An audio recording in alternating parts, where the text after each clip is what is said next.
So this is my final project for the self-change project for clinical psych. My name is Tanaya Russell. So my target behavior was my shyness and my slight social anxiety. My a little bit of background information. I have moved around a lot as a child. So I was always the new student. I've been to over 10 schools. So I was always the new kid. At one point, I just kind of stopped trying. So I was always known as like reserved and quiet, wouldn't speak up too much. And then me being raised by a single mother, I matured very early on. So I was always surrounded by people older than me, if that makes sense. Not like super adults, but even like my own peers. I'd be hanging out with the kids that were, if I was in middle school, I was sixth grade, I was hanging out with eighth graders. Like they just never guessed or saw that I was like immature in a way. So I was always hanging around them older kids or with the adults. So I was always the mature, kind of quiet kid. And then since now I'm in college and I'm looking to go for a job, another point would be I have trouble with networking. So I've never really had to like put myself out there, start like talking to people. And it's very hard for me to like talk to people who are unfamiliar to me, like, stranger danger kind of thing. But when it comes to networking, you have to get used to putting yourself out there and being able to like talk with confidence. And I just couldn't do that at the beginning of this project. We're still working on it after the project, but if we're doing a magnificent start, like I probably couldn't even do this presentation with my face in it if it wasn't for this project. So we're making great progress. With the initial self-assessment, I just chose to believe that my shyness was more of a psychological result of just, I wanted to be in the room with the adults, so you had to be quiet, you had to do this. Children are better seen, not heard. So I always felt like my shyness was more of something that played in my own mental than like an environment thing. I feel like that was always an internalized reaction for me, was just to be shy and shy away from things.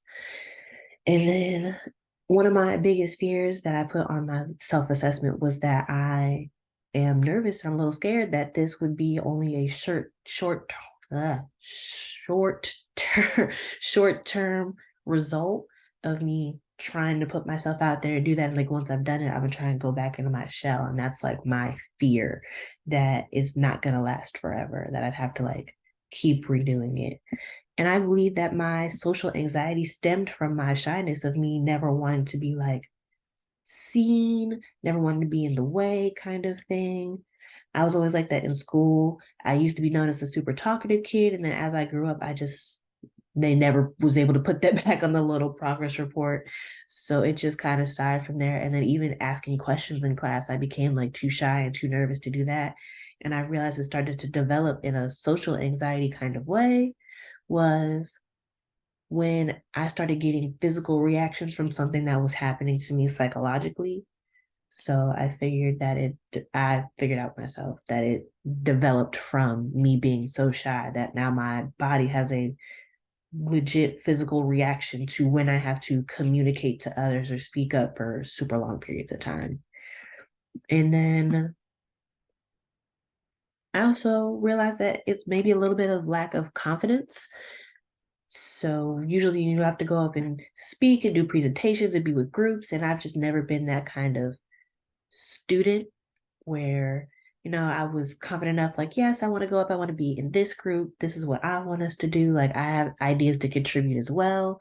I've never been that kind of student. So I want my own self assessment to more of put myself out there. Like, I want my own ideas heard in different projects as well. This is my baseline, and with the chart I had made for the frequency of my behavior for the first 7, 8 days we had done this. And it shows, my baseline data shows that in just recording this behavior, that I only tend to speak when spoken to, and that I'd only speak in intervals at a time. So what I mean by that is that if I spoke for like the beginning of class, you might not hear me for the rest of class. You won't, unless I had a question at the end and I literally would end up waiting until every single student left. Or it'd be like in increments like, oh, I talked for like 10 minutes in this class. I'm not going to say anything else. Or if I do have to say something else, it'll be like, oh, I spoke for 2 minutes in the beginning, 4 minutes in the middle, maybe a minute, and then that was it. And then I realized I tend to be more expressive if there's motivation afterwards. So my motivation would be using like, oh, I'm gonna go to Starbucks after this. It's been a long day, or I'll like listen to some music, or the greatest motivation of just not having to speak up after I had said something. So that was my baseline. My intervention techniques, I had used positive affirmations, positive reinforcements, and then I tried meditation in public areas because that's my problem with my social anxiety. I get so anxious. I get so anxious that it literally just it causes such a expressive physical reaction, if that makes sense. So I figured like meditation, keeping a calm mind will help me last in those more crowded places longer. And then positive affirmations, I used that intervention for 1 week. And I use that as more of like, we're trying, we're doing it, just more of like the motivation to keep going and to keep trying, to keep putting in effort. That's why I use the positive affirmations. And then my positive reinforcement was like, oh, I'm gonna go to Starbucks. I'm gonna try a new Starbucks drink. I'm a Starbucks fanatic. And then another one would be like, I'd add an hour extra to my naps that I do because I tend to stay in my room a lot. So when I went out, I was go out to Starbucks. That's great. Okay. Maybe if I didn't want Starbucks that day, I'm gonna add an extra hour to my nap after I'm done with classes. That way I can wake up and be refreshed and do my work, maybe in the student center, or then I would, if I started to feel anxious, I could try my meditation if I wanted to. But these were the intervention techniques I had used.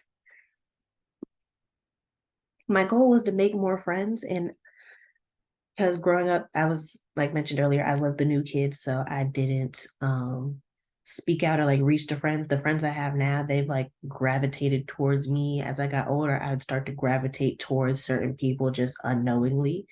But now I've like made myself more self-aware about who I'm gravitating to and things like that, who I want to keep around me. So in my goals, I have made 2 new friends in a class I'm in, and we get along very well. So I'm very happy about that. And then my other goal is a personal change I want to see within myself. I've always been a homebody kind of person. I've always wanted to go out and do these kind of things. And since now I'm in college, it's the best time to experiment and put yourself out there. So that was one of my goals in this project, as well as my increasing my ability to network myself. I am a junior. Next year I will be a senior, and then I'm gonna have to go to grad school being a psych major. That's fun. And then I just wanted my I wanted to sharpen my ability to network myself and put myself out there and be like, yes, I want to do this. Hi, my name is Tanai Russell. This is what I offer and bring to the table for you and your company, or you and your grad school, you and your grad program. This is what I offer. So I just wanted to sharpen some of those skills. That was a goal for me.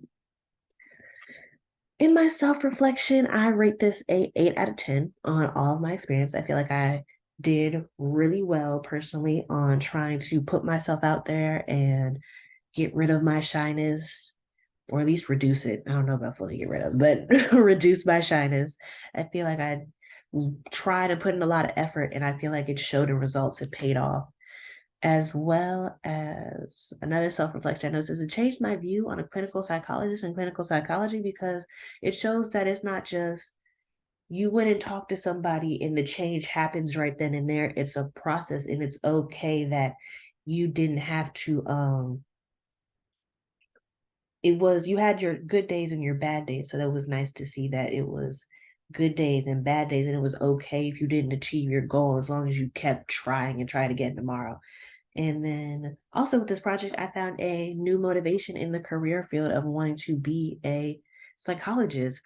Just doing this really fascinated me, and I was glad to be able to do it on myself. So it was an amazing opportunity. It allowed me, with this project, it allowed me to go to a psychology conference, and I didn't invite any of my friends. I went by myself because I wanted to experience by myself, and I have to cling to like the life preserver that I'm with somebody I know. And I got to meet some really great and interesting people and some interesting psychologists and learn more about the field. So it was an awesome experience. And then these are my references for the first one. Well, reference. And thank you for listening to my project.